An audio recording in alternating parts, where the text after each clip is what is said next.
Bona tarda i benvinguts a l'Ateneu Barcelonès. Primer de tot, agrair al ponent de la secció, l'Stefan Rating, la seva predisposició i confiança, com ell ha dit, en un ateneista tan jove com jo. En segon lloc, agrair la seva presència avui a tots vostès en aquesta casa per escoltar els dos convidats de luxe que tenim avui i que d'aquí uns moments presentarem. Com ja sabran, avui gaudirem d'un debat al voltant de la renda bàsica, definida com una assignació monetària incondicional a tota la població. Tot i que actualment la renda bàsica no és present en cap programa electoral de cap partit, sí que és cert que en aquests últims anys s'ha posat algun cop sobre la taula. Quan ha estat així, sí que és veritat que hi ha tertúlies de tots els colors i formes possibles, sempre s'ha intentat tractar des del punt de vista més econòmic. Però la renda bàsica no només són xifres, es pot tractar des de molts punts de vista diferents, com per exemple històricament, sociològicament, filosòficament, i això és el que aquesta tarda intentarem fer aquí, o bé intentaran ells fer aquí. Per aquest motiu hem portat dos experts en el tema. Per una banda tenim el professor Juan Ramón Rayo, economista de professió, fundador i actual director de l'Institut Juan de Mariana, i segurament l'han vist, escoltat o llegit col·laborant en diversos mitjans de comunicació com és Ràdio, La Sexta o Televisió Espanyola fins que va ser vetat. El seu últim llibre del maig del 2015 es titula Contra la renta bàsica. A l'altra banda tenim el professor de Sociologia de la UB, Daniel Raventós. El professor Raventós ha estat un dels introductors de la renda bàsica a Espanya, ha col·laborat en nombroses ocasions en mitjans de comunicació i és autor de diversos llibres en relació a la proposta de l'acte d'avui. Els seus dos últims, per fer-nos una idea, és La renta bàsica en l'era de les grandes desigualdades, del 2011, i Què és la renta bàsica? Preguntes i respostes més freqüentes, del 2012. Ja per últim, dic que el debat durarà aproximadament una hora, amb blocs de 10, 10, 5 i 5 minuts per a cadascú, i posteriorment tindrem l'habitual ronda de preguntes. Ara sí, ja no parlo més i cedeixo la paraula al senyor Daniel Raventós. Hola, bona tarda. Si agraeixo a l'Ateneu de Barcelona aquesta invitació, tot i que em sap greu que després no em podré quedar a sopar per una qüestió personal, però també m'hagués agradat partir de la invitació. Bé, hem acordat, com que el Juan Ramón Rayo parla perfectament, entén perfectament català, hem acordat que jo ho faria en català, tot i que sacrifiqui l'audiència posterior amb el YouTube, però no sempre puc parlar amb el meu idioma. A veure, avui vinc a discutir, que és la segona vegada, ho vam fer-ho al maig a l'aula magna de la meva facultat, amb el Juan Ramón Rayo. Jo crec que aquella vegada per raons del llibre, que en un primer moment no es va repartir, no em va arribar l'hora, i llavors no vaig tenir temps ni de llegir-lo perquè el vaig tenir un dia abans. Però, per tant, sabia algunes coses de les que posava el llibre, ara en sé més de les que posa perquè he tingut temps de llegir-ho, no me l'he llegit tot, però hi ha algunes quantes coses, el 80% sí, i algunes faré esment. I el que és curiós és que avui debatirem el Juan Ramón Rayo i demà a Madrid debatiré amb gent d'esquerres que és completament enemiga també de la renda bàsica. O sigui, en menys de 24 hores té mèrit trobar-me als cantons o en pressupòsits filosòfic-polítics tan diferents contra la renda bàsica. Algun dia els explicaré als meus nets, això segur.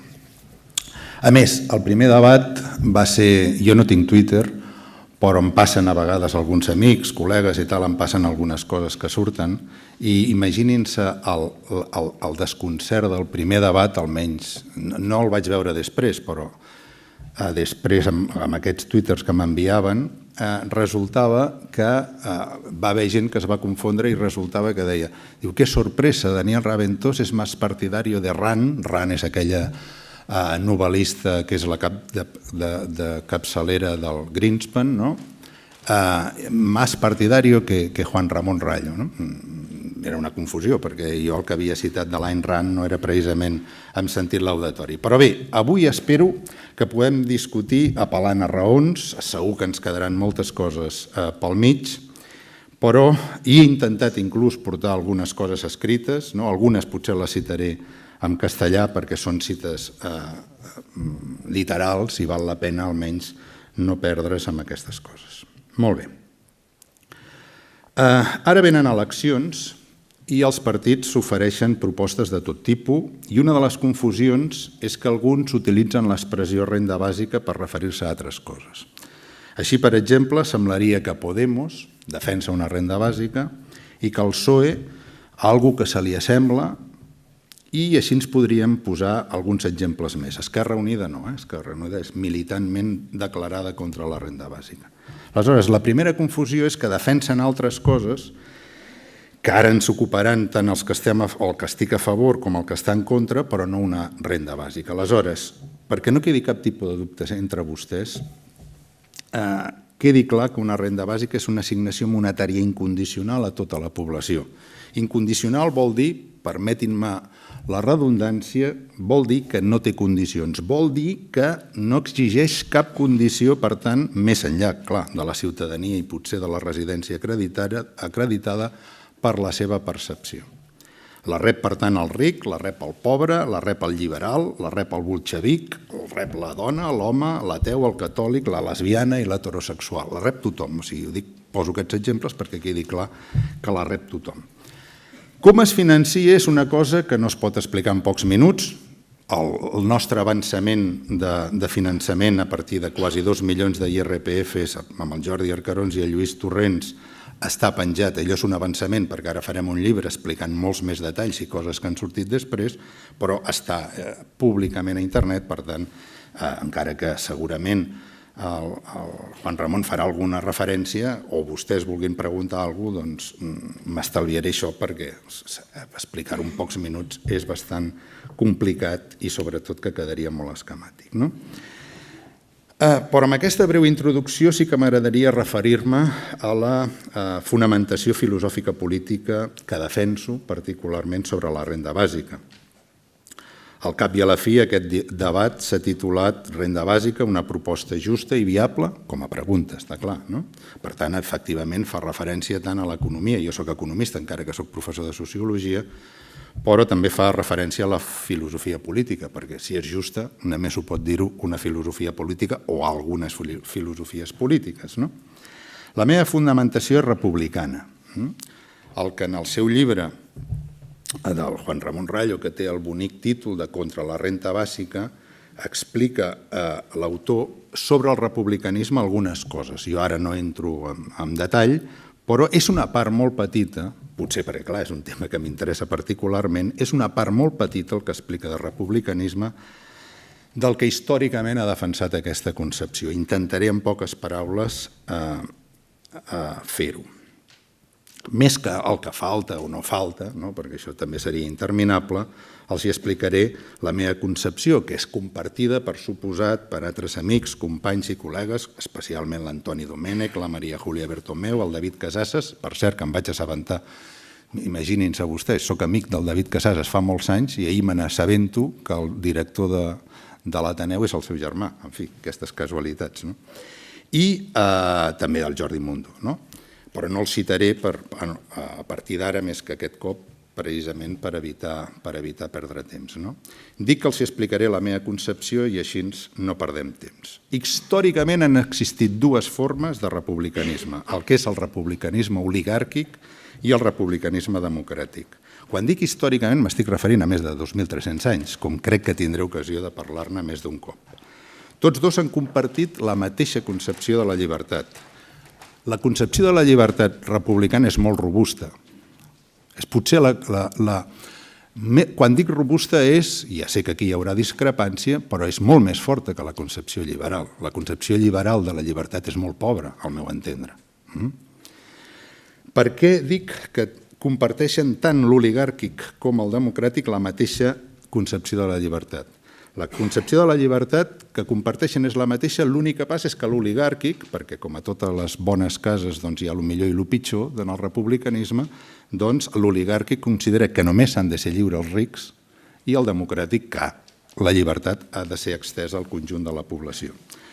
Quina és la concepció de la llibertat? Es pot dir de moltes maneres, però per anar de moment abreujant és que els individus no poden ser lliures, els que vivim en societat no podem ser lliures si la nostra existència material no està socialment garantida. Aquesta és la idea fonamental. La diferència entre l'oligàrquic i el democràtic és aquí abasta. Segons el republicanisme, totes les interferències arbitràries limiten la llibertat individual. Però atenció, que aquesta és una gran importància, una gran diferència amb algunes de les coses que s'acostumen a dir habitualment sobre el republicanisme. L'evidència empírica mostra que algunes d'aquestes interferències arbitràries són normativament més rellevants que altres. El neorepublicanisme, precisament del Philip Pettit, que és segurament el republicà acadèmic més famós en l'actualitat, tendeix a diluir-les, totes aquestes interferències arbitràries. Dic que algunes d'aquestes interferències arbitràries són normativament molt més importants que altres quan es tracta de comprendre com actuen les institucions socials actuals i quan es tracta de prescriure com ho haurien de fer. Això és així perquè les interferències, i no d'altres, es troben íntimament vinculades als mecanismes fonamentals que regeixen la dinàmica de les societats humanes. Amb altres paraules, les estafes o les mentides són interferències arbitràries i en algun moment a alguna persona li pot fer molt mal, una estafa o una mentida, entre altres, que poden tenir efectes, com dic, molt negatius en la vida dels agents, de les persones interferides. No obstant això, l'estructura de les societats contemporànies no es basa en estafes i mentides, per moltes que n'hi hagin, sinó en drets de propietat. No només això, no la societat contemporània, sinó, com deia el gran clàssic Aristòtil, jo tinc un amic que és un savi, però acostuma a vegades a fer unes simplificacions provocatives, i diu que tota la història de la filosofia posterior a Aristòtil en realitat és poca cosa més que una nota a peu de pàgina. Potser és excessiu, però perquè es facin la idea, 2 minuts. Doncs bé, ja hem dit que si em passa una miqueta, o el Juan Ramon es passa una miqueta, després ens tallarà de l'altra part. O sigui que sempre estarem mitja hora. L'únic que passa és que potser no 10-5-5 o 10-10, el que s'hagi dit, Doncs, com deia, que la principal distinció que s'ha de fer per comprendre les societats contemporànies i tota societat és la distinció entre rics i pobres. Però és seguir això, la recomanació ja del gran filòsof Aristòtil, que, he de dir, no era amic del que estava visquent, que era la democràcia dels pobres lliures. Ell era més partidari de que fos una cosa més o menys compartida amb els rics. O sigui, Aristòtil era un crític de la democràcia que li va tocar viure. Evidentment era un crític molt intel·ligent, no n'hi ha hagut cap més, com l'Aristòtil, però rics i pobres en un sentit, no en un sentit estadístic com s'acostuma a fer amb l'actualitat, que pot estar bé per altres coses, com un 50 o un 60%, aquelles persones són pobres que reben menys del 50% o 60% de la renda mitja del producte interior brut per càpita. Està bé, però això és una definició estadística. La distinció entre rics i pobres que feia Aristòtil era la següent. Pobre no és aquella persona que, en fi, diguem-ne, que està per sota del llindar de la pobresa, com diríem ara. Pobre és aquella persona que no té l'existència material garantida i necessita uns altres per poder sobreviure. I en un moment determinat parla de 4 o 5 classes diferents de pobres lliures. Pobres lliures, per suposat, els esclaus és una altra cosa. I rics quins són? No els que naden amb l'abundància, necessàriament, sinó els rics són aquelles persones que tenen una propietat suficientment important, normalment de la terra, en aquella època estem parlant de propietat de la terra, que els hi permet justament viure no depenent d'un altre, o sigui, viure de la seva pròpia propietat, tenir, en definitiva, l'existència material garantida gràcies a aquesta propietat. I aquesta distinció és normativament, almenys per una persona com jo, que soc partidària del republicanisme democràtic, que malgrat ha passat amb aquests 2.300 anys distintes, evidentment, vicissituds, doncs, després, en tot cas, ara acabo la meva primera intervenció, segons com vagi la cosa, però després m'agradaria molt explicar-los la gran confusió que hi ha sobre que el liberalisme ha estat sempre cosí germà o ha anat de la mà de la democràcia. Justament el liberalisme, si s'entén el liberalisme realment existent, no dic a l'últim, sinó històricament, el que neix fa 2 segles, no el de la filosofia política, que aquest és una altra cosa que també podem parlar. El liberalisme és clarament antidemocràtic. Hi ha grans declaracions a l'època, tant en el segle XIX com a principis del segle XX, de soc antidemocràtic perquè soc liberal, dit per propis liberals, està clar. Bé, de moment com a...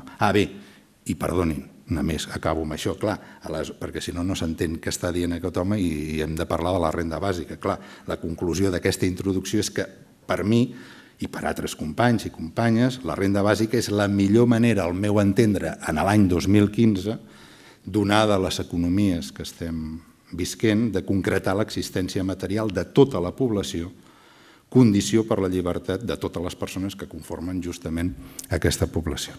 Gràcies.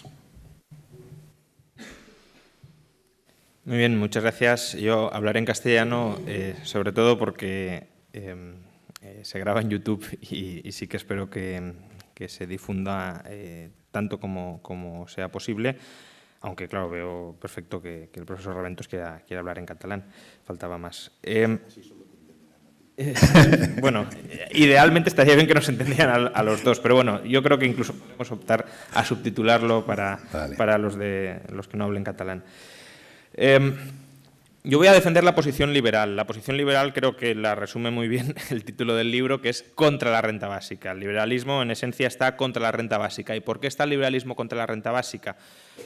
Porque el liberalismo parte de la defensa de la libertad de las personas. Y aunque el profesor Raventós ha dicho que el republicanismo tiene una concepción robusta de la libertad, yo creo que es una concepción que pretende ser tan robusta que termina atentando contra la libertad. Es decir, que termina incorporando elementos dentro del significado de libertad que en la práctica socavan esa libertad tal como intuitivamente podemos entenderla.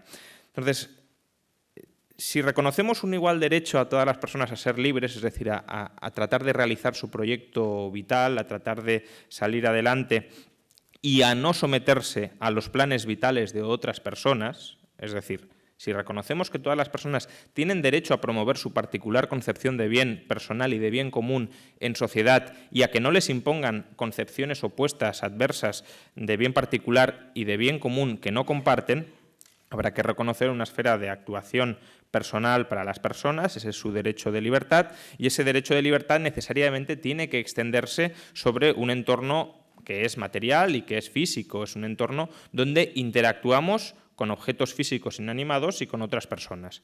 Con lo cual, el derecho a la libertad o la libertad individual para el liberalismo toma dos coordenadas adicionales o tiene dos extensiones lógicas inexorables. Uno es cómo regular los tratos con el entorno material que nos envuelve, el entorno material inanimado que nos envuelve, que es el derecho de propiedad. Si en mi entorno nadie está usando un determinado bien y nadie lo ha incorporado en sus planes de acción, en su proyecto vital, si yo lo incorporo, nadie tiene mejor derecho que yo para arrebatarme ese bien, porque ese bien se está dirigiendo, se está incardinando en mis proyectos vitales y, por tanto, se le reconoce a cada persona un derecho de propiedad, un derecho de uso completo sobre el bien del que pacíficamente se ha apropiado. Y la otra extensión lógica del principio de propiedad que defienden los liberales son los tratos o los contratos voluntarios, es decir, cómo se deben relacionar las personas entre sí, personas que tienen concepciones de la vida distintas, de mutuo acuerdo. Ninguna puede imponerse sobre otra, ninguna puede utilizar la violencia sobre la otra para dominar, no en el concepto republicano, sino en el concepto más físico, imaginable, a la otra persona. Entonces, efectivamente el liberalismo tiene un concepto minimalista de libertad porque lo que pretende garantizar es cuál es el marco institucional adecuado para que la libertad de cada persona esté garantizada. Y la libertad de cada persona en un entorno donde, insisto, hay concepciones vitales o proyectos vitales muy diversos.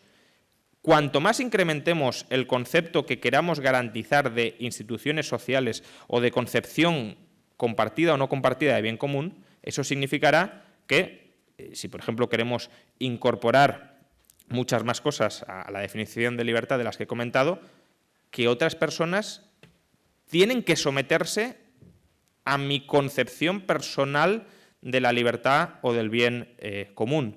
Y precisamente por eso el liberalismo intenta limitarla al mínimo imprescindible para que la sociedad o para que el individuo pueda actuar en sociedad respetando igual y simétrico derecho en todos los otros individuos. Entonces, el profesor Raventós dice, siguiendo la tradición perfectamente republicana, no hay libertad allí donde hay posibilidad de interferencia arbitraria. Y el caso quizá más paradigmático de posibilidad de interferencia arbitraria es aquel caso en el que la existencia material no está garantizada. Si mi existencia material no está garantizada, en cierta medida yo me tengo que vender a otros. Yo estoy a merced de otros.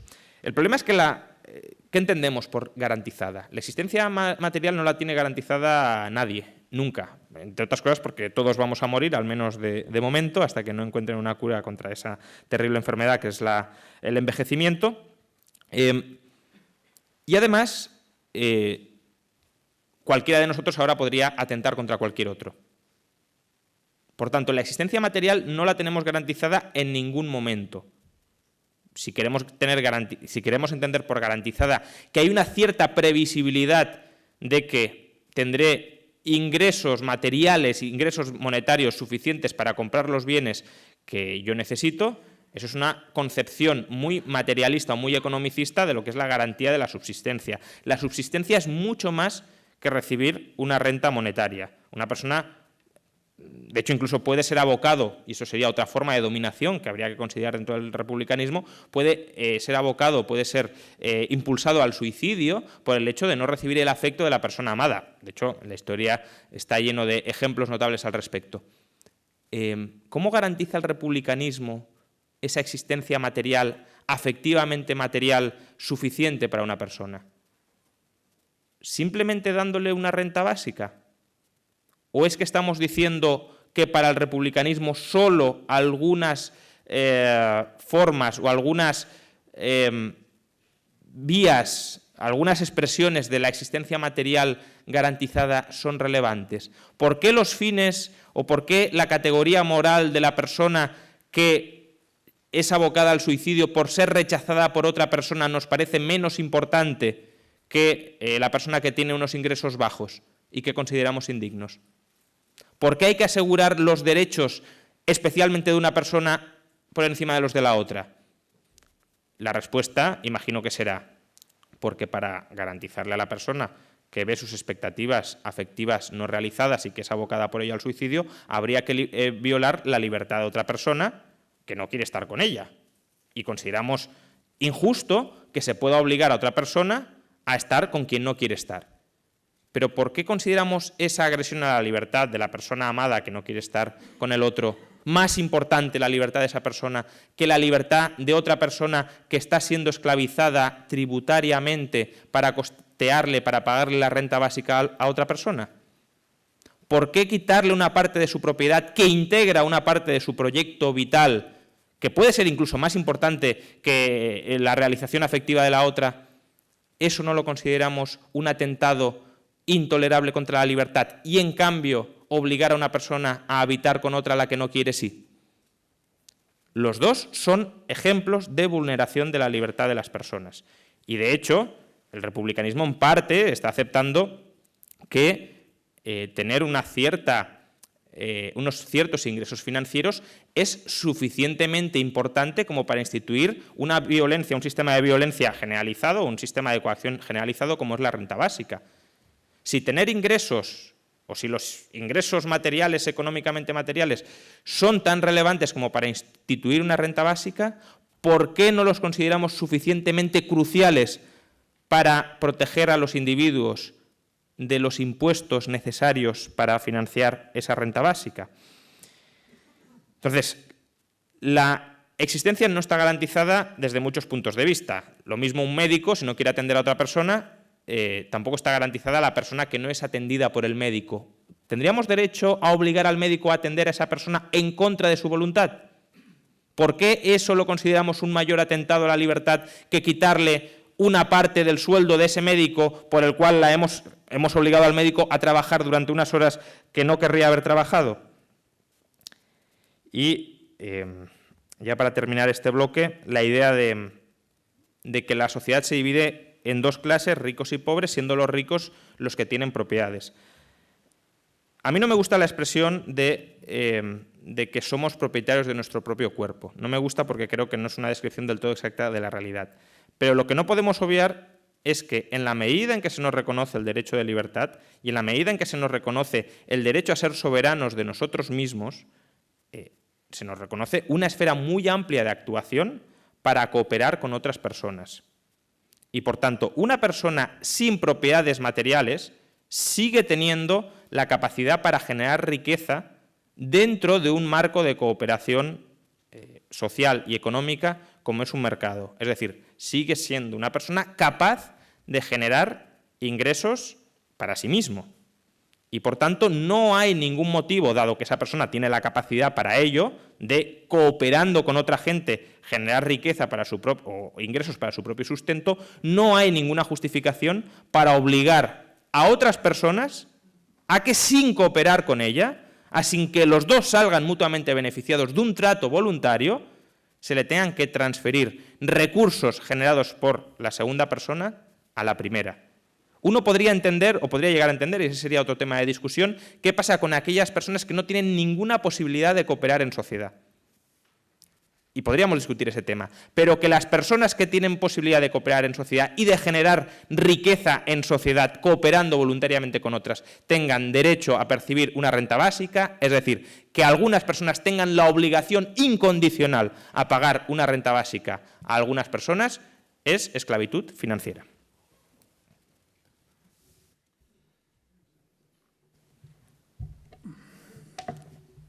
Jo crec que està molt bé la intervenció que ha fet justament el meu oponent, perquè per mi és un compendi claríssim de la confusió o algunes de les confusions a les que em volia referir, que potser m'he referit de forma molt esquemàtica. Anem a veure, el món mai ha estat dissenyat a partir dels desenganys amorosos, ni ha estat dissenyat a partir dels gelos, ni ha estat dissenyat a partir de les dependències psicològiques. Torno a repetir que el món, qualsevol societat, tal com deia Aristòtil i tal com han dit els que realment han pensat i han pensat molt bé sobre la societat que vivíem, per exemple, Adam Smith, si hi ha temps els llegiré unes coses d'Adam Smith que són impressionants. Adam Smith no tenia cap tipus de dubte, com en general jo crec que ningú ha tingut cap tipus de dubte al llarg de la història de la humanitat que li diguessin com li diguessin, però hi havia classes socials.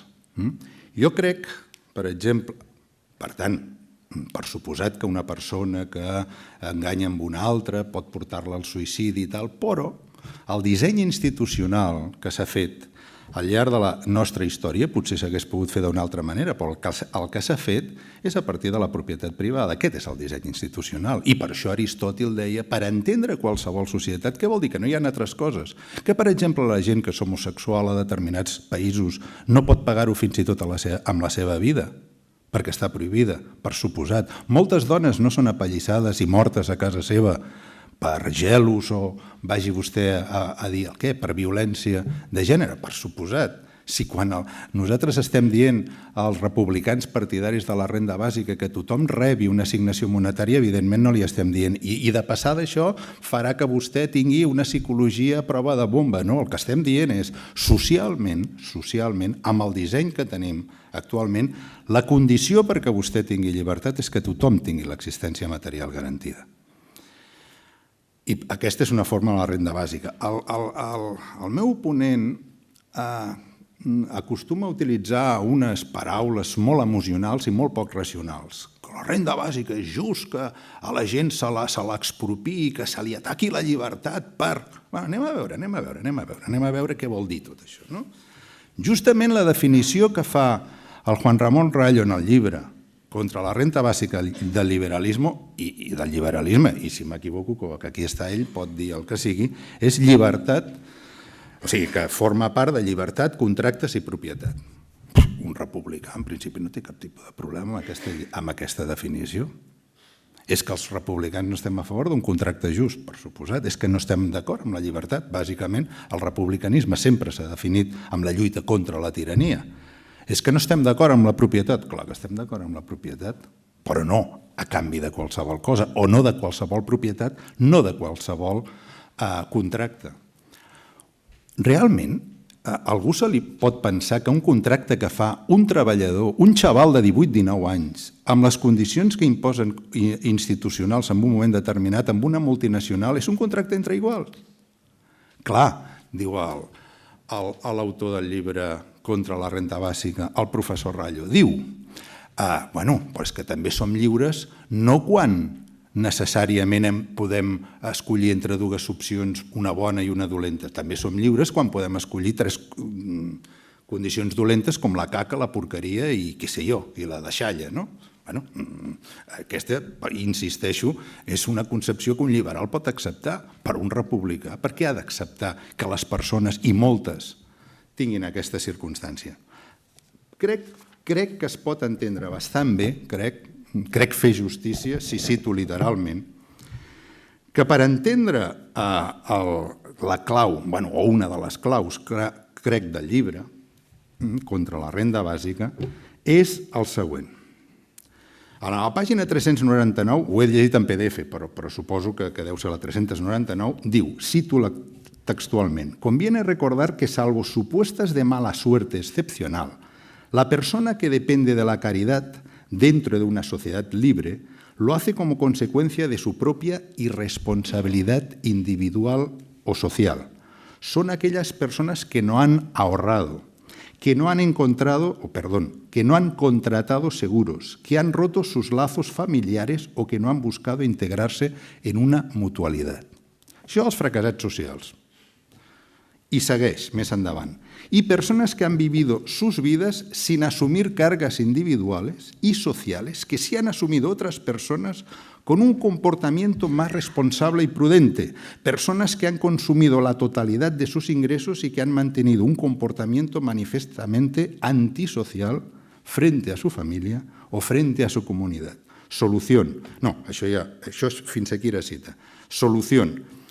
Estas personas han de redimirse, y aquí cito textualmente también, aceptando las condiciones de los filántropos y sobre todo esforzándose para dejar de depender de la filantropía. I més endavant l'autor diu que esa és una societat, cito textualment, una societat que vale la pena vivir. Amb tota la simpatia del món dic que Santa Llucia li conservi la vista, si aquesta és una societat que val la pena viure. Per què? Perquè gorrones, fracasados, aprovechados, irresponsables, això no ho diu ell, el d'irresponsables, això... Però tota aquesta terminologia s'utilitza freqüentment contra la gent pobra i mai, absolutament mai, amb les persones superriques que es neguen a pagar impostos o els evadeixen. Clar, perquè aquí el problema és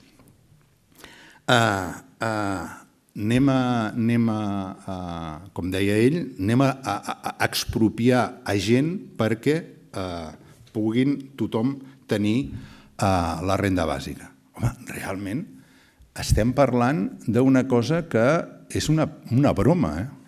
És una broma. És una broma. Estem parlant que tothom tingui una renda bàsica igual almenys, com dèiem en el nostre projecte de finançament, igual almenys al llindar de la pobresa, significa que només una gent que seria rica pagaria una miqueta més d'impostos i els que són molt rics bastant més. I atenció, que això ens hem basat amb 2 milions de declaracions de l'IRPF tal qual és. El que demostra, per exemple, que una persona que guanya més de 55.000 euros a l'any resulta que està considerat el 5% més ric, el qual és una bogeria, evidentment. És una bogeria. Però aquest és l'impost real de les persones físiques d'aquí del Regne d'Espanya. I això què significa? Significa la gran elusió fiscal i significa el gran frau fiscal, com, en fi, molts propis inspectors d'Hisenda han posat en evidència. I després hi ha una cosa que a mi m'estranya precisament per un liberal, perquè és, a veure, com jo et puc acusar tu, m'estic referint amb la renda bàsica, no? Com jo et puc acusar tu que vius gràcies a la renda bàsica si jo puc fer el mateix? Jo que tinc iats, posem pel cas, i que tinc 3 o 4 cotxes i que tinc un parell de cases, resulta que si tu ets una persona aprofitada i m'estan expropiant, mira, saps què? Ara faré com tu. ara viuré com tu, abandono tot l'altre i em dedico només a viure de la renda bàsica. Així, oi? Farien? Així. És que al final un pensa, realment estem parlant de la realitat o estem parlant d'un món de fades, d'un món de fantasia? Que aquest és un dels problemes, que no tinc temps de desenvolupar-lo, de com històricament s'ha configurat la propietat. No té res a veure amb el que es diu en el llibre del Juan Ramón Rayo. No té res a veure. I un minut només? Llàstima. Hi ha una definició famosísima del Blackstone que diu: no hay nada que excite tanto nuestra imaginación y que suscite tanto apego del conjunto de la humanidad como el derecho de propiedad o ese dominio exclusivo y despótico que cada hombre ejerce sobre las cosas externas del mundo, excluyendo por completo a cualquier otro individuo del universo. Aquesta concepció de la llibertat, més que alguna ploma, mai ha configurat els dissenys institucionals reals de les constitucions contemporànies. Sempre es parla de la propietat com a funció social. És famosíssim l'article 27 de la Constitució de Mèxic, que es parla, no sé si m'agradaria citar-los una part d'aquest. L'article 27 de la Constitució de Mèxic diu: la nación tendrá en todo tiempo el derecho de imponer a la propiedad privada las modalidades que dicte el interés público, así como el de regular en beneficio social el aprovechamiento de los elementos És a dir, la propietat sempre històricament, i així mateix ho reconeix un gran teòric que passa per liberal, el qual és una barbaritat perquè va morir abans del naixement del liberalisme, com l'Adam Smith. Utilitzaré només una frase de les moltes que portava de l'Adam Smith perquè vegin que algú podria dir, si no els dic que és l'Adam Smith, que és un bolxevic el que ha escrit això, però és l'Adam Smith que passa, saben vostès, per ser liberal. Diu així, per exemple: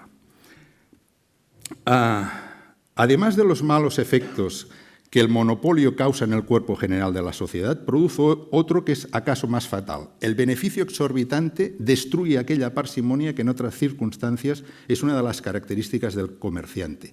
Cuando las ganancias son excesivas, se destierra de su clase, evidentment, per Adam Smith, com per tota persona intel·ligent al llarg de la història, no tenia cap tipus de problemes amb entendre que existien les classes, no? Se destierra de su clase aquella sobria virtud como si fuera algo superfluo y el lujo exagerado se hace compañero inseparable de esta abundancia.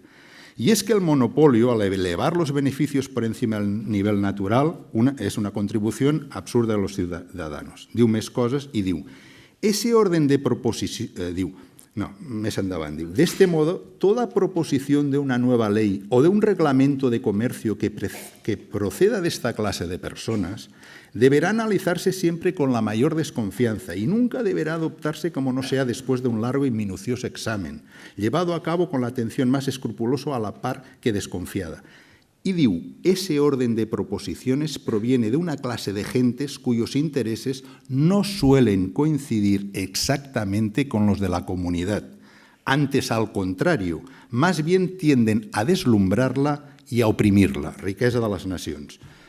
Que és la mateixa idea, per cert, que tenia l'Steve Barley, de Ernst & Young, molt més recentment, que deia, cito textualment: como director de una empresa, diu el pobre home, tú tienes la responsabilidad fiduciaria de asegurarte de que haces lo mejor para la empresa. Y en la ley de empresas no dice en ningún momento que hay que hacer lo mejor para la sociedad, evidentment. I així ens va la cosa. Muy bien. Yo creo que un error bastante extendido es confundir el liberalismo con los intereses de los empresarios. Creer que el liberalismo es igual a aquello que interesa a las clases comerciantes. Y no es así. El derecho de propiedad o los contratos voluntarios nos interesan a todos. No tener propiedad implica que no tener casa dentro de la cual podamos gozar y disfrutar de un derecho completo sobre la misma. No tener derecho a relacionarnos voluntariamente con otra gente implica que cualquiera puede imponernos a nosotros, cualquiera, una mayoría o una minoría, nos puede imponer a nosotros qué acciones debemos o no debemos realizar. Esas libertades básicas nos interesan a todos, no solo a los empresarios. La diferencia es que los liberales no exceptuamos a los empresarios del disfrute de esas libertades generales y universales. Les excluimos, los criticamos cuando, por ejemplo, como Adam Smith, tratan de torcer las normas generales en su propio beneficio. Cuando intentan utilizar la coacción, por ejemplo, vía aranceles, por ejemplo, vía licencias monopolísticas, como en la cita de Adam Smith, vía rescates gubernamentales, cuando hacen todo esto para saquear a la población, por supuesto que los liberales los criticamos, porque están violando los principios básicos de la cooperación voluntaria entre los seres humanos. Entonces, el mundo ha sido diseñado de muchas maneras. Dice el profesor Raventós que el diseño institucional ha pivotado en torno a la propiedad privada y a los contratos voluntarios. ¿Por qué exceptuamos a los contratos voluntarios? ¿Por qué la libertad de actuación de las personas, que afortunadamente es uno de los ejes de nuestras sociedades, la exceptuamos de cómo se han configurado las instituciones modernas? Y no siempre ha sido así. La libertad religiosa, por ejemplo, es un fenómeno relativamente reciente, de apenas 3 siglos. Hasta hace 3 siglos no se respetaba la libertad religiosa. ¿Y por qué? Porque se anteponía el interés orgánico de la comunidad religiosa sobre la libertad de cada persona para profesar o dejar de profesar aquellas creencias que considera más adecuadas para su vida. ¿Por qué no seguimos anteponiendo las preferencias de la comunidad religiosa sobre las de las personas? Algunos países lo siguen haciendo. Vayan a algún país musulmán o islamista bastante radical y ahí lo tendrán. Una falta absoluta de respeto a la libertad religiosa. También, incluso en algunos países que se consideran laicos, hay, por otras vías, conculcaciones de la libertad religiosa. ¿Por qué no la admitimos? ¿Por qué no la toleramos? ¿Por qué no consideramos que la existencia material cohesionada de la sociedad, de la comunidad religiosa, debe prevalecer sobre las preferencias extravagantes de una persona para mantener ideas muy diversas? O, de nuevo, eso de que las sociedades no se han configurado por dependencias psicológicas o por matrimonios o por relaciones afectivas. Todos los matrimonios reales que han configurado los estados actuales no han marcado el rumbo de la historia, no han renunciado monarcas al trono para casarse con la persona amada. ¿Eso no ha cambiado el curso de la historia? Claro que lo ha cambiado, claro que ha configurado los estados actuales. ¿Por qué no obligar a las personas a contraer matrimonios de conveniencia según le interese a una determinada familia, a una determinada comunidad o a un determinado estado? ¿Por qué les reconocemos libertad contractual para hacerlo o no hacerlo? Porque anteponemos su libertad, y no solo la de las personas pobres, sino también la de las personas ricas, anteponemos su libertad a casarse o no casarse con quien quieran, a el interés orgánico de la comunidad. ¿Por qué eso lo hacemos con algunos contratos y no lo hacemos con la propiedad? Los contratos son relaciones entre partes. La propiedad son relaciones frente a todos. ¿Por qué las relaciones entre partes sí y las relaciones frente a todos no? Pues porque, sin explicitarlo, pero el profesor Raventós nos está, de alguna manera, queriendo imponer su escala de preferencias sobre qué es más importante socialmente o no. Él considera que la propiedad es menos importante que la libertad contractual y, por tanto, respeta la libertad contractual escrupulosamente. Es verdad que los republicanos no ponen en tela de juicio que una persona se pueda casar con quien quiera. ¿Pero por qué no? ¿Simplemente porque no les parece adecuado? ¿Simplemente porque consideran que la protección de la propiedad debe ser menor? ¿Y por qué? ¿Por qué los derechos de aquellas personas que valoran más su propiedad que aquellas otras personas que valoran con quién casarse han de ser menos protegidos? ¿Cuál es la fundamentación de esto? No la hay. La fundamentación es que a mí me parece mejor que unas personas tengan protección y las otras no.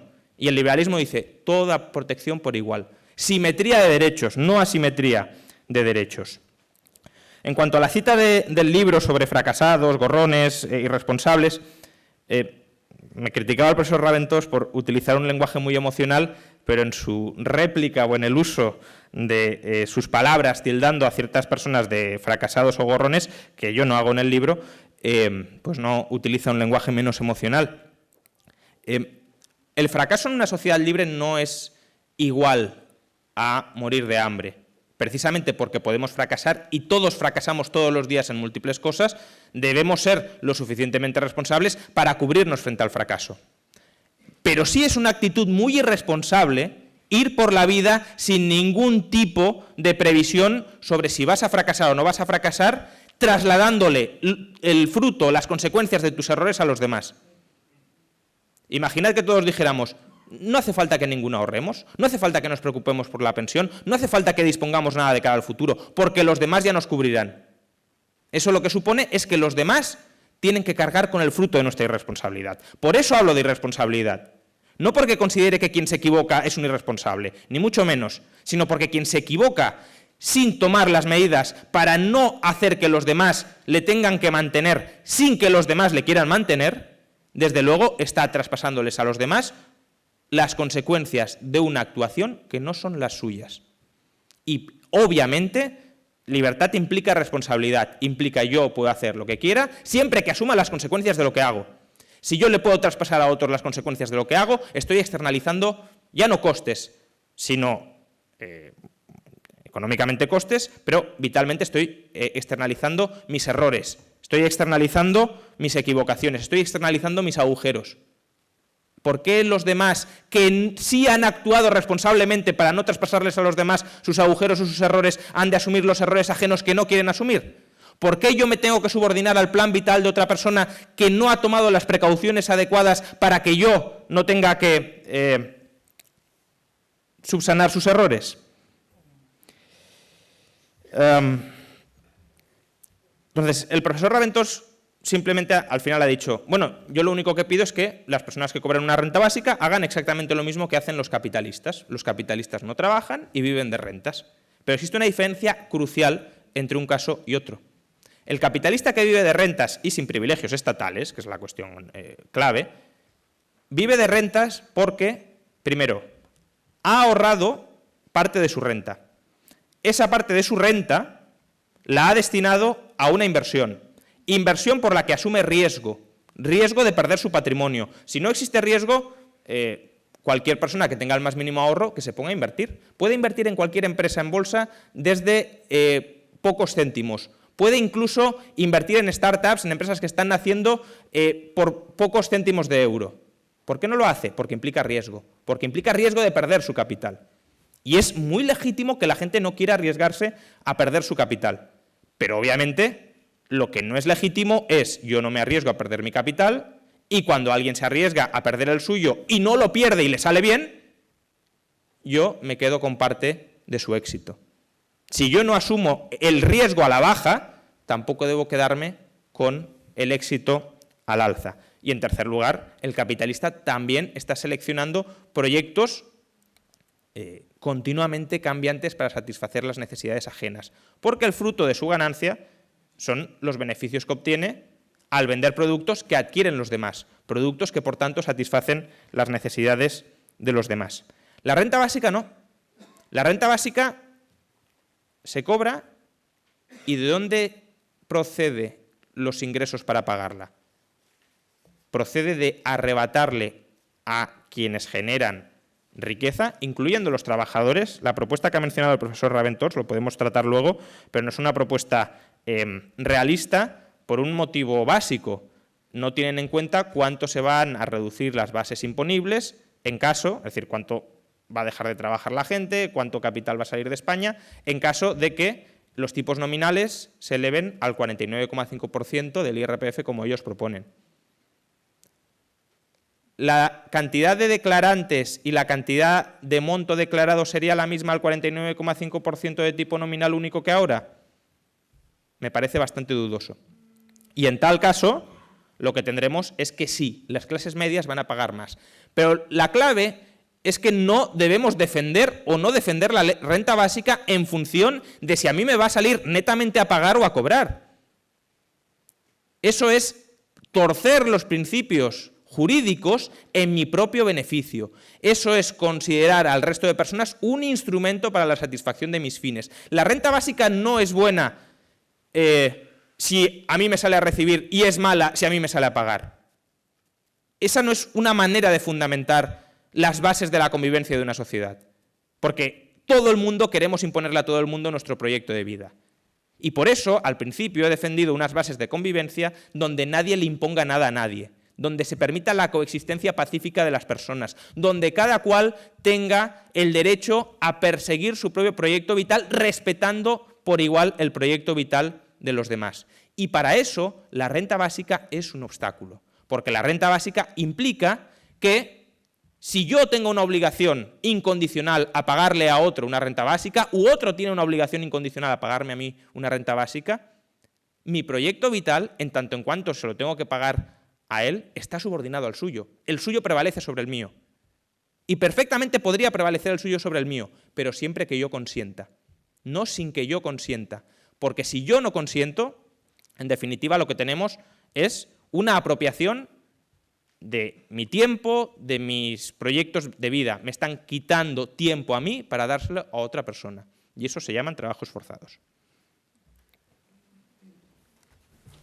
Quedi clar, perquè també es diu en el llibre que el professor Rallo no és que estigui en contra només de la renda bàsica, està en desacord en qualsevol impost. Per tant, perquè un impost és un robatori. No, així s'entén millor, crec, el conjunt. Algunes coses molt ràpides. Jo no he dit això, el que passa és que ja perdré un minut dient això. No, jo no deia que els rics poguessin viure com la... No, jo el que estava dient és que qui li pot acusar amb un altre que està visquent d'una forma que ell podria optar-ho també, perquè la renda bàsica la rep tothom. Per tant, aquell que diu no, tu ets un afortunat perquè estàs expropiant a ets i tal, per tant, jo també, mira, renuncio el meu vist de la renda bàsica. Com saben vostès, la immensa majoria de gent voldria viure de la renda bàsica, especialment la gent que té molts calés, perquè com que tots som gent cognitiva i segons la selecció natural pensats per no fer absolutament res, doncs llavors tothom voldria viure de la renda bàsica, el qual és una cosa excessiva. Leon Walras va ser el primer teòric de l'equilibri general, de la competència perfecta, del mercat lliure. Leon Walras era un socialista, per cert. I el Leon Walras, per això el Hayek va tenir tants problemes en fonamentar determinades coses a partir de l'equilibri de Leon Walras. Però donava per suposat que un mercat lliure tenia, entre altres coses, la nacionalització de la terra. Ho dic perquè quan parlem de determinades coses és important fer algunes precisions importants. Jo soc partidari del mercat lliure. Jo soc partidari del mercat lliure. Suposo que si estem d'acord amb el mercat lliure significa acabar justament amb els monopolis, amb els oligopòlics. Si ell està d'acord amb això, fantàstic, ja estem d'acord amb una gran cosa. Per què? Perquè justament el problema no és la gent que s'ho guanya bé, que tant de bo molts s'ho guanyin bé i tal. El problema de les grans multinacionals, el problema de les grans empreses és que justament uns pocs poden decidir sobre els projectes de vida de milions de persones com cada dia s'està demostrant. Aquest és el problema, perquè quan el poder és tan gran de la desigualtat econòmica és, per exemple, els que els fundadors de la nació, de la gran nació dels Estats Units, no podien suportar.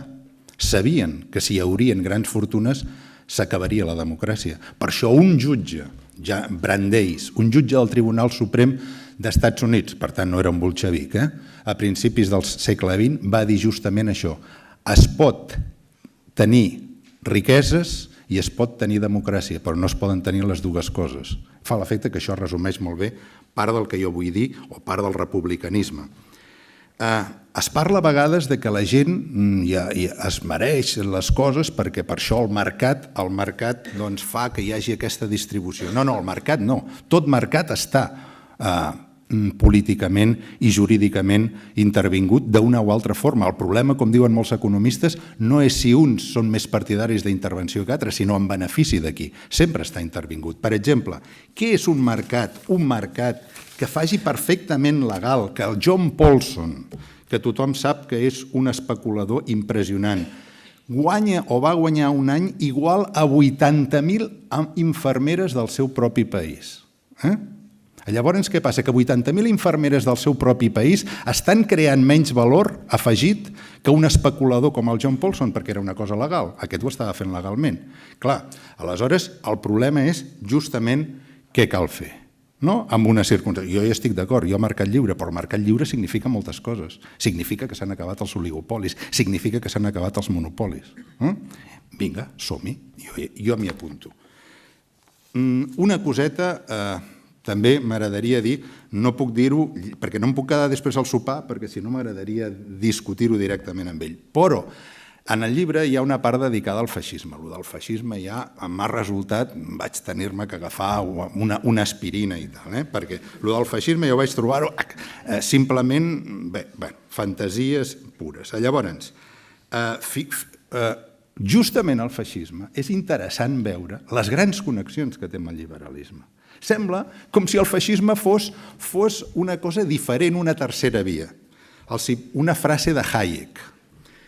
Queremos despojar al Estado de todos sus atributos económicos. Basta de Estado ferroviario, basta de Estado cartero, basta de Estado asegurador, basta de Estado trabajando a expensas de todos los contribuyentes y agotando las finanzas. No, era broma, no és Hayek, era Benito Mussolini en el discurs que va fer a Udine el 22 d'agost de l'any 22. Una altra frase, en aquest cas no de Hayek, perquè ja els he dit la broma. En matèria econòmica somos liberales en el sentido clásico de la palabra. I en l'any 33, un amic del Mussolini, un gran liberal, suposo que era Hitler, va dir una cosa com, el cito, un instrumento peligroso. La intervención pública en la economía es un instrumento peligroso porque toda economía planificada se desliza con demasiada facilidad hacia la burocratización, con la consiguiente asfixia de la eternamente creativa iniciativa privada individual. Deixa'm, Alexandra, Sasha, acabar immediatament, però és que no puc evitar d'explicar-los això almenys. El primer ministre d'Economia de Hitler, que després va ser autor dels programes nazis d'esclavització del treball, que es deia Hjalmar Schacht, era un liberal extrem, membre des de 1923 de la Unió Paneuropea, de la que van ser membres Benito Mussolini i Otto von Habsburg i Walter Lippmann. Els cito aquests dos últims perquè van ser membres destacats anys després de la Society for the Preservation of Liberalism i de la Mount Pelerin Society, que, com és sabut, van ser fundats pel campió liberal von Hayek. Per tant, quan parlem realment de la història, compte, perquè el feixisme té unes connexions molt grans amb el liberalisme, si s'entén el liberalisme històricament el que és. Això que diu el professor Rallo, de contratos, libertat i no me'n recordo què més, el que sigui, contratos, tot això, i propietat, tot això està bé, però això és filosofia política creacionista. No és filosofia política històrica, no és com la llibertat ha anat al llarg dels segles evolucionant en societat, sinó és pensar, com fan els creacionistes, enemics de la selecció natural o de l'evolució per selecció natural, per fer el paral·lelisme que és històrica, doncs crear-se una concepció de la llibertat i aquí anem a especular sobre aquesta concepció de la llibertat, però quan parlem de coses reals, històriques, aquí canvien les coses. Bueno, de entrada no todos pueden cobrar la renta básica, eso es imposible. Intenten todos cobrar la renta básica sin trabajar y ¿quién paga la renta básica? Nadie. Por tanto, una sociedad donde algunos cobran la renta básica necesariamente es porque otros no la están cobrando. No todos pueden ser receptores netos de la renta básica. Por tanto, la renta básica sí implica transferencias netas coactivas de unos en favor de otros. Luego, mercado libre acabando con los monopolios. Sí, claro. Y el primer monopolio es el Estado, que es el monopolio de la violencia, dicen que legítima. Tras este alegato antiestatista, porque efectivamente yo estoy en contra no solo de los impuestos, sino de aquellas regulaciones que atenten contra el marco básico minimalista de la convivencia y que no respeten ese marco minimalista que garantiza la libertad de las personas, y el Estado no lo hace porque el Estado se declara soberano sobre los individuos y sobre las propiedades de los individuos, como por ejemplo la Constitución mexicana que nos leía antes, sustituyan en ese artículo donde habla de propiedad que diga individuos. ¿Les parecería también que dijera que los individuos están subordinados al bien común? ¿Que las acciones, los pensamientos de los individuos están subordinados al bien común? Bueno, pues eso es justamente lo que decía un señor que rezaba lo siguiente: para el fascismo el Estado es absoluto, los individuos y los grupos relativos. Los individuos y los grupos solo se admiten en tanto en cuanto se integren en el Estado. En lugar de dedicarse a dirigir el juego y guiar la comunidad hacia su progreso material y moral, el Estado liberal se limita a obtener ciertos resultados. El Estado fascista es consciente de que tiene voluntad propia. Por este motivo puede ser descrito como un agente moral. El fascismo lo que hace es moralizar el Estado. Y, precisamente por eso, el fascismo puede ser perfectamente compatible con la renta básica y ha habido pensadores fascistas que han defendido la renta básica. Con esto no quiero decir, que puede ser el argumento por donde quería llevar el profesor Raventós la discusión, que yo estoy diciendo que quien defiende la renta básica sea fascista. Yo no he dicho eso en ningún momento y lo aclaro a lo largo del libro. El libro trata de criticar todas las doctrinas que por algún motivo han defendido la renta básica, sin necesidad de que, obviamente, quien defiende la renta básica la defienda por alguno de estos motivos. Uno puede defender la renta básica, como hace el profesor Raventós, desde el punto de vista republicano, y eso no tiene nada que ver con el fascismo. Ahora, ocultar que el fascismo ha defendido la renta básica tampoco es justo o adecuado. En cuanto a las multinacionales, por ejemplo, mencionaba el profesor el caso de Paulson, un especulador que ganaba más que 80.000 enfermeras de su país, y se preguntaba si generaba más riqueza que esas 80.000 enfermeras. Bueno, Paulson ganó dinero por hacer una cosa, y es pinchar la burbuja Supreme. Ojalá la hubiese pinchado mucho antes. Y si la hubiese pinchado mucho antes, muchas de las gravosas consecuencias que padecemos ahora por la crisis, básicamente malas inversiones generalizadas, no se habrían llegado a materializar. Si se hubiese pinchado la burbuja subprime en el año 2003, nos habríamos ahorrado 3 o 4 años de sobreendeudamiento y de malas inversiones generalizadas. Nos habríamos ahorrado, por tanto, 7 años de crisis. ¿Eso no es generar mucho valor? Yo creo que sí. Por cierto, Paulson recientemente ha perdido también muchísimo dinero, más que 80.000 enfermeras en su país. ¿Por qué? Porque apostó y lo hizo mal. ¿Debe ser Paulson rescatado por los contribuyentes? No. ¿Que los estados dizque liberales actuales rescatan a muchos de los que se equivocan? Sí, precisamente por eso no son liberales y por eso los liberales estamos frente a ellos. Pero la incoherencia es criticar, admitiendo la soberanía estatal, criticar los rescates como si fueran un hurto a los ciudadanos, que lo son, y luego no reconocer que la renta básica, que procede su financiación de las mismas fuentes, no es un hurto por los mismos motivos. Por tanto, las bases de la convivencia son el respeto pacífico mutuo entre las personas, entre todas las personas. Y es el Estado el que permite que unas multinacionales coaccionen a los ciudadanos. Imaginen que Amancio Ortega fuera casa por casa a quitarle su dinero. ¿Cuánto tiempo tardaría la sociedad en colgar a Amancio Ortega en la plaza pública? Nada. La sociedad no toleraría que Amancio Ortega o un ejército privado de Amancio Ortega fuera casa por casa cobrando impuestos. Sin embargo, sí que permite, Amancio Ortega no lo hace, pero otros empresarios sí permite que el Estado cobre impuestos, escriba un párrafo en el BOE y diga que esos impuestos van a parar a un determinado empresario. ¿Por qué? Porque el Estado le reconocemos, sin demasiado buen criterio, autoridad política para conculcar los derechos de las personas. Y esa es la clave. Amancio Ortega, sin el Estado, y digo Amancio Ortega por ser la persona más rica de España, no por otro motivo, Amancio Ortega, sin el Estado, no tiene ningún poder coactivo sobre nosotros. ¿Qué me puede hacer a mí Amancio Ortega? Yo no soy una persona rica, ¿eh? Y Amancio Ortega es la tercera persona más rica del mundo. ¿Qué me puede hacer a mí Amancio Ortega?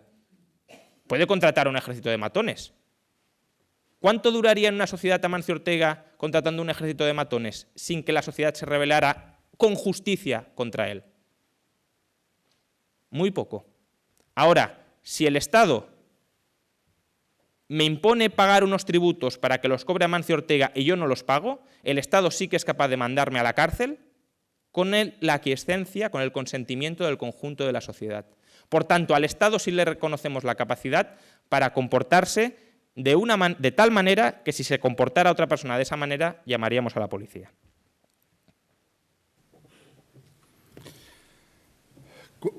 Ja són les conclusions, no? Bueno, doncs són 5 minuts. Jo crec que, bueno, la veritat és que ha anat bé perquè s'han dit coses suficientment clares i aleshores, doncs, vaja, no hi ha molt dubte del que està defensant cada un, no? L'únic dubte és quin feixista ha defensat la renda bàsica i no alguna cosa semblant, però ja m'ho diràs, ja m'ho diràs. O ja miraré el llibre, no et preocupis. Però, en qualsevol cas, em fa l'efecte que és bastant diferent de com s'ha defensat la renda bàsica. Ezra Pound, por ejemplo, fue fascista y defendió Algo muy parecido a la renta básica. Algo muy parecido, pero esto Bueno, de parecido... Una asignación universal. Però lo de l'assignació universal també és de les coses que es diu molt, no? I No, després però resulta que no estan... una asignación universal para todos. Bé. Aquí està una de les grans diferències també entre, amb l'exemple que posava el meu company de taula, de l'Amancio Ortega i l'Estat, no? És, jo crec, agafar la literalitat de que l'Amancio Ortega no podria anar amb un exèrcit a les cases i tal, però l'Amancio Ortega fa decisions que afecten a la vida de milions de persones perquè les pot fer quan li doni la gana. I això és el que s'està veient amb moltes decisions que prenen multinacionals i no precisament només pensant en el valor que porten, sinó simplement pels beneficis que poden tenir perquè consideren que en un lloc poden tenir més beneficis que els altres. I això és decidir o almenys modificar els projectes vitals que puguin fer milions de persones, sense multinacionals, però com que ha dit de totes maneres el meu company de taula, que ell està en contra dels oligopolis i dels monopolis, fantàstic, però llavors s'afegeix, i de l'Estat també, molt bé. És que no hi ha diferència, per exemple, amb els distints estats. Parla de l'Estat com si l'Estat, per exemple, Vaticà, que és un producte a l'actual d'un pacte, gràcies al pacte de Latran, és un producte del feixisme, com a existència, em refereixo, d'estat, que és un estat teocràtic, on no hi ha diferenciació de poders, o sigui, un estat d'aquest tipus o un estat, per exemple, semblant al que podria ser l'estat islàmic, no hi ha una diferència això entre un estat que el govern, aquell ha estat escollit per un Parlament i el Parlament ha estat escollit per les persones. Jo crec que alguna diferència hi ha. Les persones que vivim en societat tenim distintes maneres d'organitzar-nos socialment. Històricament ens hem organitzat de forma diferent. Aleshores, en fi, per concloure, perquè si no acabaré amb la paciència del Sasha i tal, una miqueta també per acabar, que ja sé que això no s'acaba perquè això és etern. Però la proposta de la renda bàsica el que pretendria és una cosa tan simple com, en el moment en què es fes evidentment pràctica, amb tots els tràmits que fos necessari, és mitjançant una reforma fiscal que no expropiaria ningú, li trauria impostos, però és que hi ha coses d'aquestes que suposo que deuen saber, però és que s'han de recordar perquè resulta que el tipus impositiu que nosaltres proposem és un 49%, però nominal. Nominal. Nosaltres fem la diferenciació per deciles i hi ha deciles que guanyen. Tal com els he dit abans, 20% de la població el més ric perd i el 80% guanya. És una injustícia pel 20%. Però una injustícia que acaba, suposant que fos injustícia, amb la pobresa immediatament del 20 i escaig % de la població que oficialment és pobra, home, jo diria que no és poca cosa. A més, estem parlant del 49% nominal. Estats Units i el Regne Unit en els anys 50, 60 i 70 del segle passat, tenien els més rics una taxa marginal impositiva del 90 o més %. Però hi havia descomptes, d'acord, però es considerava una cosa normal. Que els rics contribuessin perquè, si són rics, no és només per això, perquè tenen una gran afició al risc i perquè se la juguen i totes aquestes coses. Si ets banquer actualment, quin risc tens? Quin risc tens? Si pots fotre la barbaritat que vulguis i aleshores et rescaten. O sigui, el problema és, no és estrany això, quan, com diu un Premi Nobel d'Economia, hi ha 2,5 lobbistes per congressista als Estats Units, o sigui, cobrant d'empreses allà, menjant-li el coco als senadors o als congressistes. Aleshores, realment aquelles economies que van anar tan bé, ningú dubta que en els anys 50, 60, 70 el Regne Unit i els Estats Units, que no eren països rojos tampoc, estem parlant de la plena Guerra Freda, aquells països van tenir una gran prosperitat en aquells anys. Evidentment, la riquesa, els grups, com diu el Paul Krugman, per exemple, va ser el Big Crunch, perquè les diferències entre els més rics i els més pobres es van fer més petites que ara. I què? I resulta aleshores que als Estats Units estava poc cohesionat, que la gent se sentia, els rics, hòstia, que seguien sent rics, doncs consideraven que això era una barbaritat. Però en qualsevol cas, posats a fer barbaritats, prefereixo l'aposta a la renda bàsica i garantir l'existència material a tot que viure la realitat que estem visquent ara, que sí que és una barbaritat. Muy bien. Sí, yo tampoco defiendo la realidad actual, que coincido en que es una barbaridad, pero ni quiero la barbaridad de la renta básica ni la barbaridad del sistema actual. El rescate a la banca es un rescate estatal a la banca y, por tanto, hay un problema muy claro y es quién tiene legitimidad social para rescatar a alguien. Es decir, quién tiene legitimidad social para recaudar impuestos y dárselos a otras personas. Y esa legitimidad social que luego los estados usan para rescatar banqueros, al final quien se la está dando es también quien cree pertinente cobrar impuestos para pagar la renta básica. Porque una vez tú legitimas al Estado para cobrar impuestos, es decir, para quitarle la propiedad y parte de su tiempo vital a las personas, los fondos ya los tiene. Luego los usará de una manera o de otra, los usará según indiquen los lobbies o según le indiquen otros, pero los fondos ya los tiene. Y desde luego, si la legitimidad para conculcar los derechos de las personas depende de cuál sea mi proyecto vital, pues vamos hacia una sociedad donde unos intentarán imponer sobre otros, porque el rescate a la banca es muy criticable, pero el rescate a la banca también ha sido un rescate a pequeños y grandes ahorradores. Por tanto, esas personas, sí, a los depositantes se les ha rescatado, por ejemplo. Sí, es un rescate permanente, es decir, es una socialización permanente de riesgos a costa del contribuyente. Pero lo que quiero decir es, esas personas también pueden decir, yo tengo derecho a que se me rescate, yo tengo derecho a no perder todo mi patrimonio por haberme equivocado invirtiendo en la banca. Por tanto, si esas personas tienen una reivindicación que a priori puede sonar razonable a ser rescatadas, ¿por qué no escucharlas junto con las aparentemente también razonables reivindicaciones a una renta básica? Entonces, mis derechos dependen de que un conjunto de personas se logren imponer sobre mí. ¿Qué derechos son esos? No son derechos, son licencias. Licencias a la libertad que me otorgan otros. En cuanto a la propuesta de reforma fiscal, insisto, si solo van a pagar en términos netos la reforma al 20% de la población, hay que pensar que el 20% de la población va a pagar muchos impuestos. Y si el 20% de la población va a pagar muchos impuestos, ese 20% de la población va a reaccionar frente a esa subida impositiva. ¿Y cómo va a reaccionar? Pues o trabajando menos, o yéndose al extranjero, o sacando sus capitales. Que no digo que su actividad vaya a caer a cero, pero eso va a provocar una merma con respecto al nivel de actividad presente que hay que estimar y no se ha estimado. Y mientras no se estime, cualquier cálculo de cómo financiar la renta básica sobre ese supuesto irreal es un cálculo irreal. Y ya para terminar, ¿hay diferencia entre estados? Claro que la hay. Claro que hay estados que son más tolerantes con la libertad y otros que son menos tolerantes con la libertad. Y por tanto me gustan más los estados que son más tolerantes con la libertad que los que son menos tolerantes con la libertad. Pero todos los estados, en última instancia, se basan en la idea de que el Estado es soberano sobre las personas. El profesor Raventós apela a la democracia para validar esa soberanía. Esa democracia, basada en esa soberanía, es la misma que, por ejemplo, se utiliza para negar y rechazar el derecho a la secesión de Cataluña. ¿Por qué? Porque ese derecho a la secesión tiene que pasar por el pueblo español, por la soberanía del pueblo español, por la democracia del pueblo español.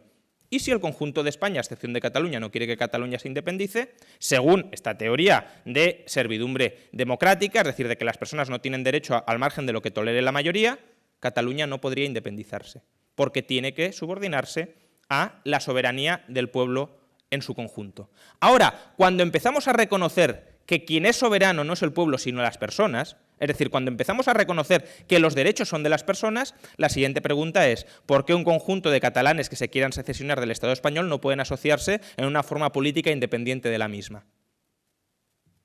Pero para defender eso hay que oponerse al concepto de soberanía nacional. Hay que oponerse a la idea de que el conjunto de la población tiene potestad para gobernar a las minorías, de que las mayorías tienen derecho a arramblar y a conculcar los derechos de las minorías. Y si no, solo queda defender que las minorías tienen que plegarse a las mayorías. El liberalismo, por supuesto, que es democrático, pero es democrático de libre adscripción.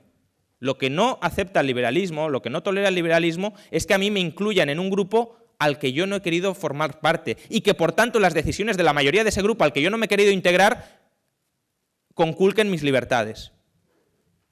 Si mañana nos anexiona un Estado totalitario o un Estado democrático en las formas, pero donde se vote conculcar las libertades de las personas, ¿qué obligación tengo yo de someterme a esa mayoría que quiere conculcar mis libertades y que me ha anexionado por la fuerza a su cuerpo nacional, a su asamblea constituyente? ¿O es que acaso los derechos no son de las personas? ¿O es que acaso los derechos son de los grupos políticos estatales organizados para quitarles y despojar a las personas de sus propiedades y de sus libertades? Al final, el debate de la renta básica es ese. Porque, insisto, como he dicho al principio, si una persona tiene un derecho incondicional a recibir una renta básica, es que otra persona tiene una obligación incondicional a pagársela. Y si una persona tiene una obligación incondicional a trabajar y a entregarle el fruto de su trabajo, obligación coactiva, a otra persona, eso se llama esclavitud. Lo podremos camuflar como queramos, lo podremos camuflar a través del sistema fiscal, pero es esclavitud. Es trabajar a tiempo parcial en contra de mi voluntad para un tercero. O, insisto de nuevo, si todos quisiéramos cobrar la renta básica, imaginemos una sociedad hiperaustera donde la gente se conformara con recrearse en los placeres vitales, con no producir nada que no le gusta producir, porque trabajar, por ejemplo, en el campo, en la mina, etcétera, es muy desagradable. Yo he trabajado, por cierto, en el campo, para que no creáis que vengo de una élite ultra privilegiada, es muy desagradable y nadie quiere hacerlo si puede evitarlo, o muy pocos quieren hacerlo si pueden evitarlo.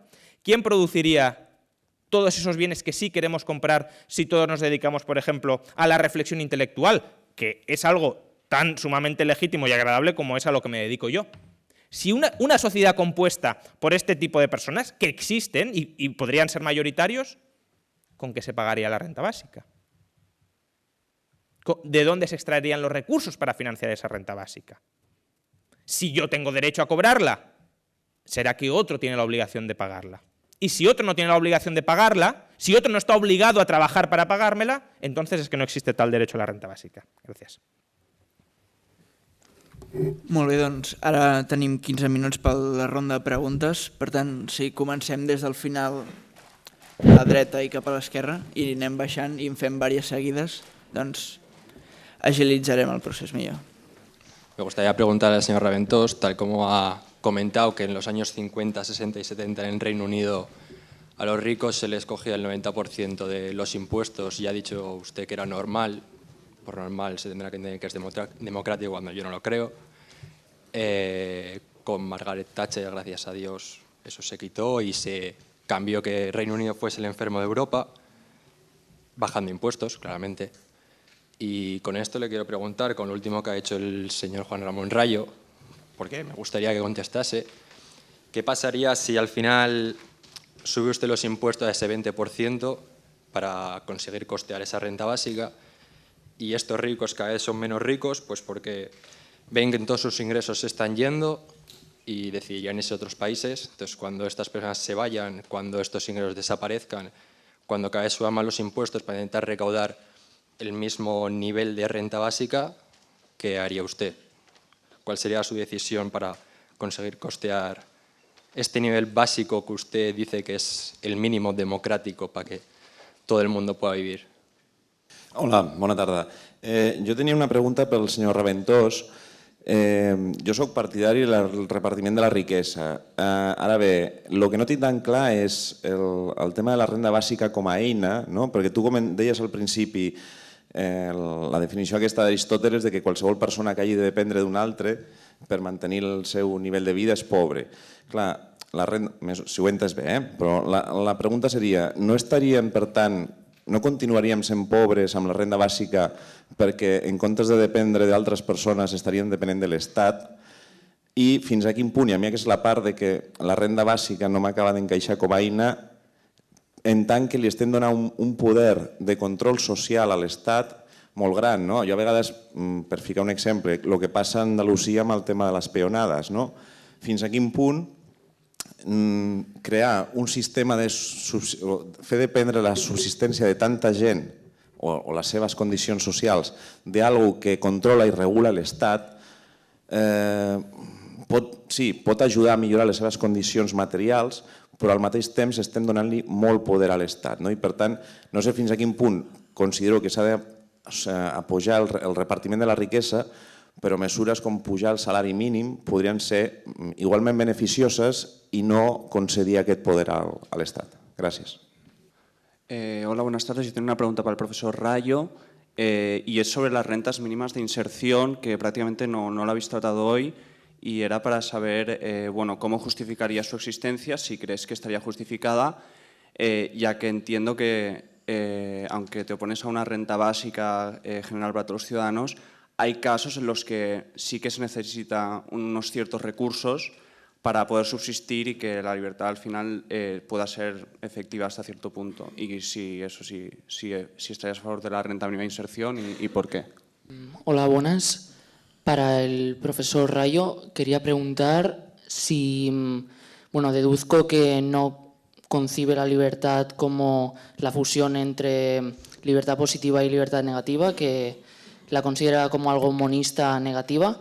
Entonces, ¿no considera que se necesita un mínimo de libertad positiva para conseguir un mínimo a la vez de oportunidades, ya no digamos igualdad de oportunidades como decía Raúl, sino un mínimo para poder desarrollar la vida y al propio individuo?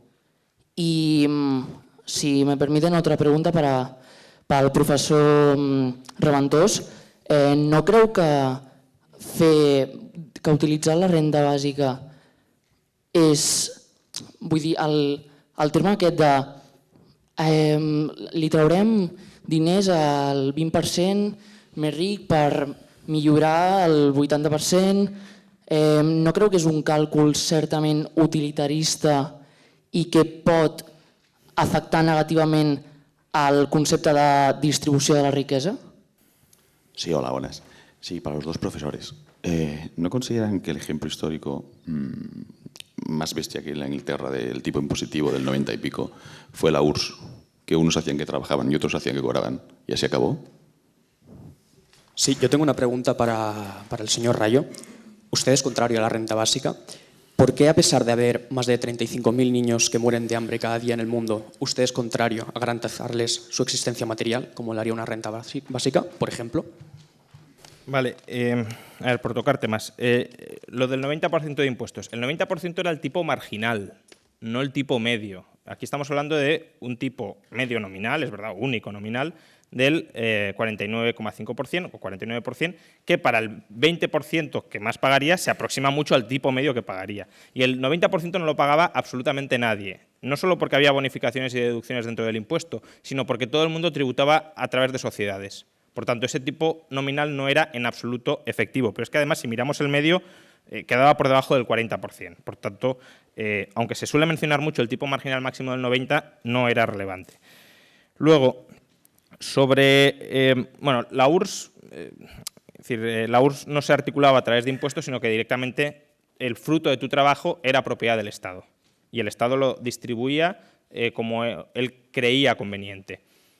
Ahí, por defender la renta básica, eso no es una renta básica porque dependías de la arbitrariedad del Estado. La cuestión muy interesante que sí que ha planteado antes el compañero es, aunque estemos caracterizando la renta básica como un derecho incondicional frente a todos, también frente al Estado, si el poder monopolístico lo sigue teniendo el Estado, ¿cómo conseguimos que ese Estado respete ese derecho y no lo utilice para dominar, en términos republicanos, a su ciudadanía? Y eso creo que es una incoherencia que no está adecuadamente resuelta dentro del pensamiento republicano.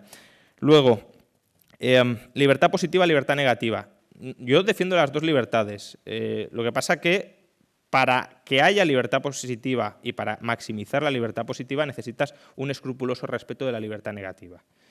Por tanto, yo defiendo la libertad negativa no solo por una mera cuestión de reconocimiento de derechos universales y simétricos a las personas, sino también, casi si lo quieres, por una cuestión no utilitaria, pero sí consecuencialista, de que como valoro la libertad positiva, creo que la mejor forma de llegar a la libertad positiva es a través de la libertad negativa.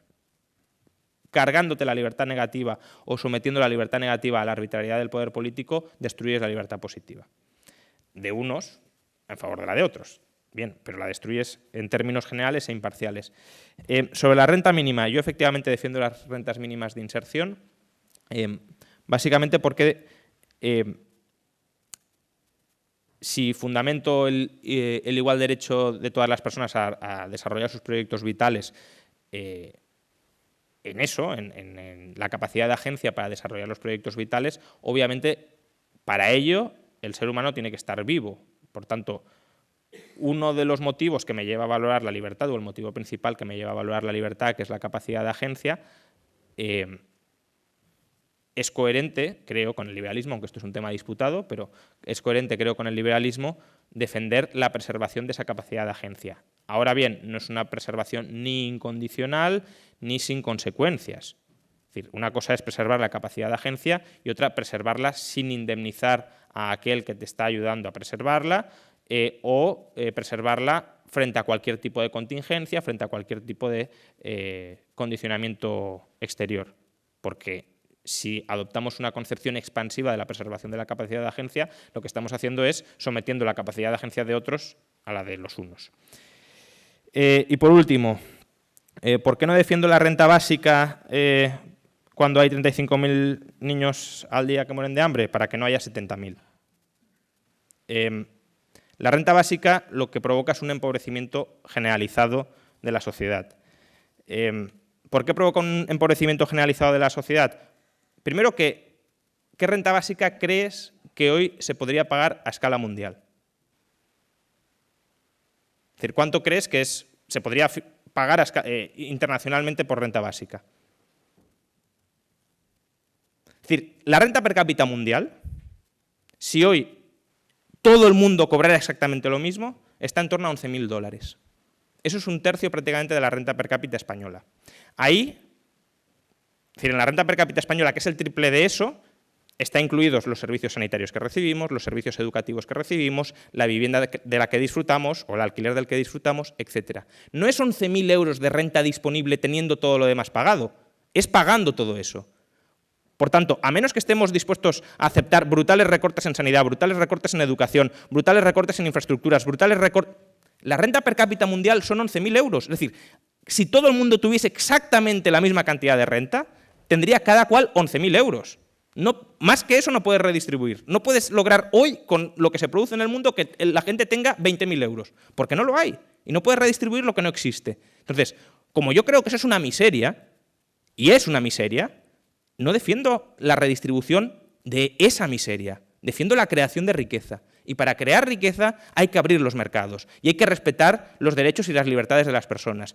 Y para que no se mueran 35.000 niños de hambre al año, lo que defiendo, por ejemplo, al día, perdón, lo que defiendo es cargarse los aranceles que prohíben al tercer mundo prosperar. Lo que defiendo es que las personas del tercer mundo puedan venir al primer mundo a labrarse su propia existencia.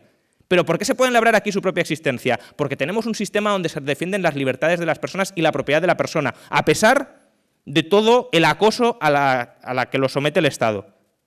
Es ese marco de libertades negativas del que hablaba antes el que permite que en Occidente se viva bien, el que permite que en Occidente se disfrute de libertades positivas. Si tú te cargas ese marco de libertades negativas, es decir, si tú sometes la propiedad y los contratos de las partes a la arbitrariedad del poder estatal o a la arbitrariedad de la mayoría, si tú lo que incentivas, lo que promueves es que yo no me tenga que preocupar por producir lo que los demás quieren, sino que yo les puedo quitar a los demás lo que quiero sin darles lo que ellos quieren, lo que tienes es un desmembramiento de la división del trabajo.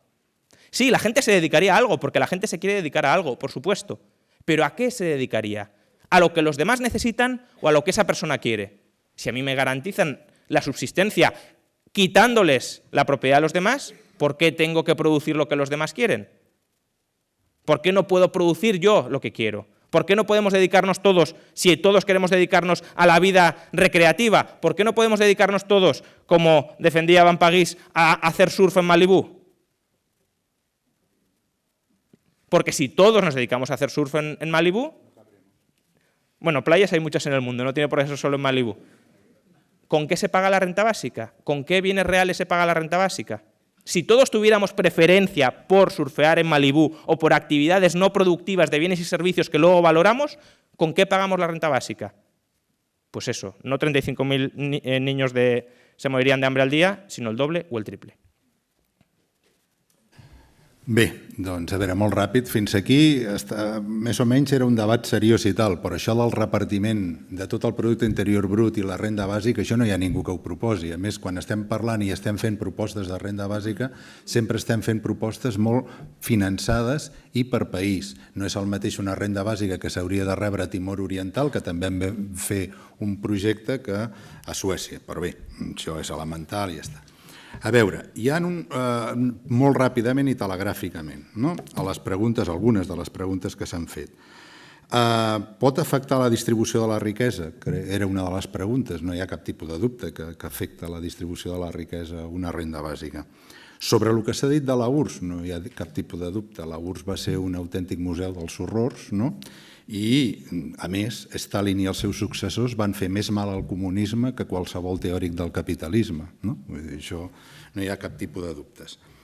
Anem a alguna de les coses. Hi ha una cosa molt important que està bé que hagi sortit, que és, algú ha preguntat sobre la dependència de l'Estat. La dependència de l'Estat, a veure si ens entenem, aquesta que és una concepció que tu veus l'Estat com si fos alguna cosa completament aliena al conjunt de la ciutadania. Hi ha una cosa que també històricament com ha anat. El que en teoria econòmica és el principal i la gent. El sobirà, teòricament, qui és? És el poble, és la població, és la societat, el que estigui. La gent, quin és? L'Estat. Històricament, evidentment, clar, depèn de cada moment i de cada país i tal. Però, en realitat, aquesta idea de la dependència de l'Estat és absurda. Si, efectivament, estéssim parlant d'un estat republicà democràtic. Per què?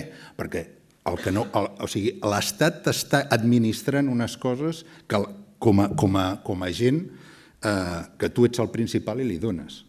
Aquesta idea de posar l'Estat com que ens està subjugant a tots i que té el monopoli de la violència. El problema està en benefici de qui ho està fent, quan jo no tinc cap tipus de dubte que seria bo que ho fes en benefici del conjunt de la població, amb tots els mecanismes democràtics que això significa. Una altra pregunta es deia sobre allò ja ha estat contestat, això del 90 i pico %, era la taxa marginal impositiva, efectivament, no era la taxa mitjana, no era el que tal, però estem parlant que la distribució de la renda, justament gràcies a que aquests impostos estaven bé, eren uns impostos que permetien això que he dit, que el Paul Krugman, que ha estudiat, òbviament, la distribució de la renda tot el segle XX, mai havia estat tan igualitària. Igualitària, que hi havia rics i pobres, per suposat. Però era un moment en què es considerava que els rics havien de contribuir. Havien de contribuir perquè, efectivament, hi ha tota una sèrie de coses que els rics, els emprenedors, poden fer gràcies a que hi ha una sèrie d'infraestructures, hi ha una sèrie de coses que són compartides. Però era un altre moment. I diu, no sé qui ha preguntat, i si se'n van els capitals? El problema pels que estudien la cosa, la pregunta és, i què, si ja estan fora? I què? Si sabem que totes les empreses de l'IBEX estan en els paradisos fiscals? Si sabem estudis dels inspectors fiscals que cada any emigren aproximadament 40 o 50.000 milions d'euros. 40 o 50.000 milions d'euros afegits, no 40 o 50.000 milions d'euros que se'n van als paradisos fiscals, sinó simplement afegits a la meitat, el finançament de la renda bàsica. Finançar la renda bàsica és una cosa de criatures. Aleshores, els paradisos fiscals, suposo que no n'hem parlat, però és el colmo de la llibertat liberal, perquè allà no pagues impostos. I així se'ns va. I així se'ns va. Així se'ns va els paradisos fiscals que estan aportant, i a més seria molt fàcil d'acabar amb els paradisos fiscals. Miri lo fàcil que és que quan van caure les dues torres bessones, el president Bush va dir al cap de poques hores s'han acabat els paradisos fiscals, s'han acabat. Mira lo fàcil que és, si ho diu el president dels Estats Units. Però què passa? Que algú li hauria dit, com és normal, al cap de poques hores, no, és que els paradisos fiscals no només hi ha terroristes, estem uns quants allà, saps? I aleshores ja no es va parlar més dels paradisos fiscals. Però els paradisos fiscals suposo que és el paradís liberal, no es paga cap impost. És el que han guanyat la competició fiscal, no es paga cap impost. Y así se nos va. Solo matizar que aunque el Estado sea la encarnación de la mayoría, la minoría con renta básica dependería y estaría sometida a la mayoría, estaría dominada por la mayoría. Por tanto, eso... Però ara és al revés.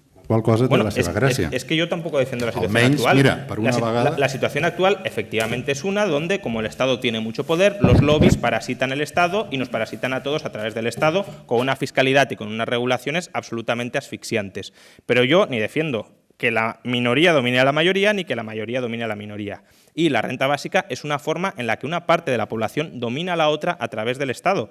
Y eso, desde la tradición republicana, tiene muy mal encaje, porque el republicanismo critica la dominación como ataque a la libertad y, sin embargo, establece un ataque a la libertad que es la dominación que establece la renta bàsica de unos sobre otros.